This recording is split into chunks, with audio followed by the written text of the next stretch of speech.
ಕರ್ತನಲ್ಲಿ ಪ್ರಿಯರೇ, ಕರ್ತನ ನಾಮದಲ್ಲಿ ಈ ಮುಂಜಾನೆ ಎಲ್ಲರಿಗೂ ವಂದಿಸೋಳಾಗಿದ್ದೇನೆ.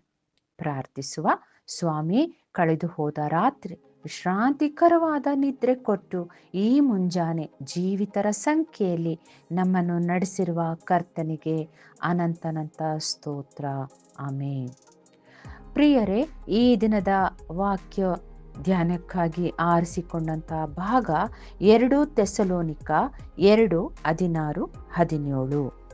ನಮ್ಮನ್ನು ಪ್ರೀತಿಸಿ ನಮಗೆ ನಿತ್ಯವಾದ ಆದರಣೆಯನ್ನು, ಉತ್ತಮವಾದ ನಿರೀಕ್ಷೆಯನ್ನು ಕೃಪೆಯಿಂದ ಅನುಗ್ರಹಿಸಿದ ನಮ್ಮ ತಂದೆಯಾದ ದೇವರು, ನಮ್ಮ ಕರ್ತನಾದ ಯೇಸು ಕ್ರಿಸ್ತನು ನಿಮ್ಮ ಹೃದಯಗಳನ್ನು ಸಂತೈಸಿ ಸಕಲ ಸತ್ಕಾರ್ಯಗಳಲ್ಲಿಯೂ ಸದ್ವಾಕ್ಯದಲ್ಲಿಯೂ ದೃಢಪಡಿಸಲಿ ಎಂಬುದೇ. ಹೌದು ಪ್ರಿಯರೇ, ಎಂತಹ ಸುಂದರವಾದಂತಹ ವಾಕ್ಯ ಇದಾಗಿದೆ. ಕ್ರಿಸ್ತ ಯೇಸುವಿನ ಮುಖಾಂತರ ನಾವು ಇವುಗಳನ್ನು ದೃಢಪಡಿಸಿಕೊಳ್ಳುವುದಾದರೆ ನಮ್ಮ ಕರ್ತನಾದ ಯೇಸು ಕ್ರಿಸ್ತನ ದೇವರು ತಂದೆಯೂ ಆಗಿರುವ ಆತನಿಗೆ ಸ್ತೋತ್ರವಾಗಲಿ. ಆತನು ಕನಿಕರವುಳ್ಳ ತಂದೆಯು ಸಕಲ ವಿಧವಾಗಿ ಸಂತೈಸುವ ದೇವರು ಆಗಿದ್ದು ನಮಗೆ ಸಂಭವಿಸುವ ಎಲ್ಲ ಸಂಕಟಗಳಲ್ಲಿ ನಮ್ಮನ್ನು ಸಂತೈಸುವವನಾಗಿದ್ದಾನೆ. ಹೌದಲ್ವಾ ಪ್ರಿಯರೇ? ಹೀಗೆ ದೇವರಿಂದ ನಮಗಾಗುವ ಆದರಣೆಯ ಮೂಲಕ ನಾವು ನಾನಾ ವಿಧವಾದ ಸಂಕಟಗಳಲ್ಲಿ ಬಿದ್ದಿರುವವರನ್ನ ನಾವು ಸಂತೈಸುವುದಕ್ಕೆ ಶಕ್ತರಾಗುತ್ತೇವೆ ಕೂಡ. ಯಾಕಂದರೆ ಕ್ರಿಸ್ತನ ನಿಮಿತ್ತ ನಮಗೆ ಬಾಧೆಗಳು ಹೇಗೆ ಏರಳವಾಗಿ ಉಂಟಾಗುತ್ತವೆಯೋ ಹಾಗೆಯೇ ಆದರಣೆಯೂ ಕೂಡ ಕ್ರಿಸ್ತನ ಮೂಲಕ ಏರಳವಾಗಿ ಉಂಟಾಗುತ್ತದೆ. 2 ಕೊರಿಂಥ 1:3-6 ನಾವು ನೋಡುವವರಾಗಿದ್ದೇವೆ. ಆದುದರಿಂದ ಸರ್ವ ವಿಧದಲ್ಲಿಯೂ ನಮಗೆ ಇಕ್ಕಟ್ಟು ಇದ್ದರೂ ನಾವು ಅತಿ ಸಂಕಟ ಪಡುವವರಲ್ಲ. ನಾವು ದಿಕ್ಕು ಕಾಣದವರಾಗಿದ್ದರೂ ಕೇವಲ ದೆಸೆಗೆಟ್ಟವರಲ್ಲ ಪ್ರಿಯರೇ. ಹಿಂಸೆ ಪಡುವವರಾಗಿದ್ದರೂ ಕೈ ಬಿಡಲ್ಪಟ್ಟವರಲ್ಲ.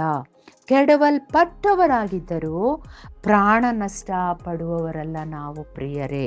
2 ಕೊರಿಂಥ 4:8-9 ನಾವು ನೋಡುವವರಾಗಿದ್ದೇವೆ.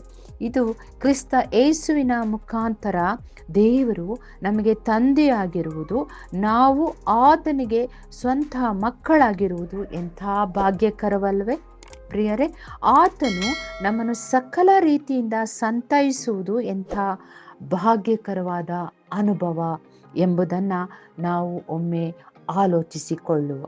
ನಮ್ಮಲ್ಲಿ ನಾವು ಅಂತರಾಳದಲ್ಲಿ ಕರ್ತನ ಆಶೀರ್ವಾದ, ಆತನ ನಡೆಸುವಿಕೆ, ಆತನ ಧರ್ಮದ ಬಲಗೈ ಸಹಾಯದಿಂದ ಈ ಮರುಭೂಮಿಯ ಯಾತ್ರೆಯಲ್ಲಿ ನಾವು ಹೇಗೆ ಮುಂದುವರೆದು ಇಲ್ಲಿಯವರೆಗೆ ನಾವು ನಡೆದು ಬಂದಿದ್ದೇವೆ, ಆ ಅನುಭವವನ್ನು ಒಮ್ಮೆ ಯೋಚಿಸುವುದಾದರೆ ಎಂಥ ಭಾಗ್ಯಕರವಾದ ಅನುಭವ ಇದಾಗಿದೆ.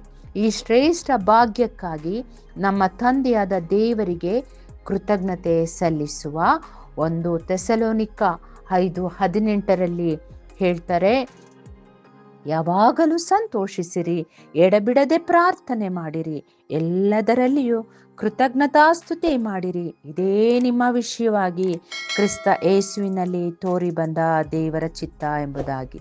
ಹೌದು ಪ್ರಿಯರೇ, ನಮಗೆ ಸಮಸ್ತವನ್ನ ದಯಪಾಲಿಸಿರುವ ದೇವರೇ ನಮ್ಮನ್ನು ಕನಿಕರಿಸಿ ಕೊಟ್ಟಂತ ಭಾಗ್ಯಕ್ಕಾಗಿ ನಮ್ಮಲ್ಲಿ ಕೃತಜ್ಞತೆಯ ಹೃದಯವನ್ನು ದಯಪಾಲಿಸು ಸ್ವಾಮಿ ಎಂಬ ಪ್ರಾರ್ಥನೆಯೊಡನೆ ಆತನ ಸನ್ನಿಧಾನದಲ್ಲಿ ನಾವು ಸದಾ ಕಾಲವು ನಮ್ಮನ್ನು ನಾವು ತಗ್ಗಿಸಿಕೊಳ್ಳುವ. Amen. God bless you all.